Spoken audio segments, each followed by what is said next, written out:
বলিউডের দাপুটে অভিনেত্রী জিনাত আমান অসামান্য সুন্দরী তিনি, আর তেমনই ট্যালেন্টেড। লাখ লাখ পুরুষের ক্রাশ ছিলেন তিনি। 21 বছরের ছোট ছেলের সাথে লিভ ইন রিলেশনশিপ কেমন ছিল জিনাত আমানের ব্যক্তিগত জীবন? হায়রে কপাল, বি টাউনের দাপুটে সুন্দরী যাচ্ছে তাই ভেবে হেনস্থা হয়েছিলেন স্বামীর কাছে। শোনা যায় স্বামী সঞ্জয় খানের দৌলতে জিনাতের ডান চোখ নষ্ট হতেই বসেছিল। একটা সময় চরম একাকী জীবন কাটিয়েছে এই সাইড সুন্দরী। আজকের ভিডিওতে জিনাত আমানের সেই অজানা জীবনের কথা তুলে ধরছি। 70 দশকে রীতিমতো দুনিয়া কাঁপিয়ে দিয়েছিল জিনাত আমান। তবে গ্ল্যামার্স আর জোলস দুনিয়ার পেছনে তার ব্যক্তিগত জীবনটা ছিল ততটাই বিতর্কিত। শোনা যায় দীর্ঘ ক্যারিয়ারে প্রায় 8টিরও বেশি সম্পর্কে জড়িয়েছিলেন এই অভিনেত্রী, যার একটাও পূর্ণতা পায়নি, বরং প্রতিটা ক্ষেত্রেই তিক্ততার সাথে শেষ হয়েছে সম্পর্ক।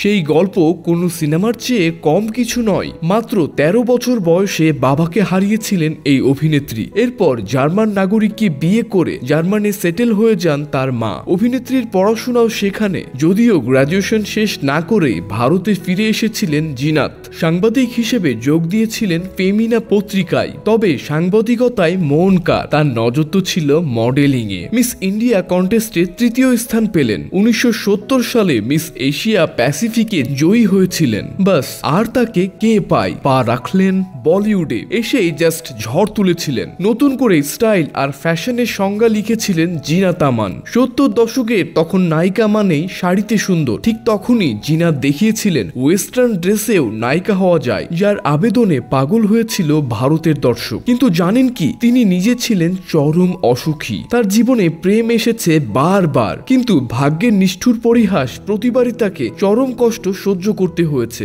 এক কথায় বললে গসিপ কুইন তিনি শুরু থেকেই। তবে তাই বলে তার ট্যালেন্টকে কেউ অস্বীকার করতে পারেননি। রাজ কাপুরের সত্যম শিবম সুন্দর ছবিতে অল্প পোশাকে জাস্ট ঝড় তুলেছিলেন তিনি, কিন্তু ব্যক্তিগত জীবনে সাফল্য তার হাতের মুঠোয়। ওইদিকে জিনাত বিবাহিত সঞ্জয় খানের প্রেমে পাগল, বিয়েও করেছিল সবাইকে লুকিয়ে, কিন্তু তার মোহ এবং ভুল সব ভাঙলো কয়েক মাসের মধ্যেই। শেষ পর্যন্ত বিয়েটাও টিকেনি। শোনা যায় একবার হোটেল রুমে সঞ্জয় জিনাতকে অকথ্যভাবে ব্যবস্থা করেছিল। তার চিৎকার শুনে দরজা ভেঙে তাকে উদ্ধার করেছিলেন হোটেল কর্মীরা। এরপরেও ভালোবেসেছিলেন জিনাত। দ্বিতীয়বার বিয়ে করেছিলেন অভিনেতা মাজহার খানকে। তবে সেই দাম্পত্যও সুখের হয়নি। বিয়ের কিছু বছরের মধ্যেই জটিল রোগে চলে গেলেন মাজহার। এরপর 54 বছর বয়সে জিনাতের জীবনে আসে 21 বছরের ছোট ব্যবসায়ী আমান খান্না। শোনা যায় বেশ কিছুদিন নাকি তারা লিভ ইনে ছিলেন। তবে সেই সম্পর্ক ভাঙতেও বেশি সময় লাগেনি। আজও তার এই সম্পর্ক নিয়ে চর্চা চলে।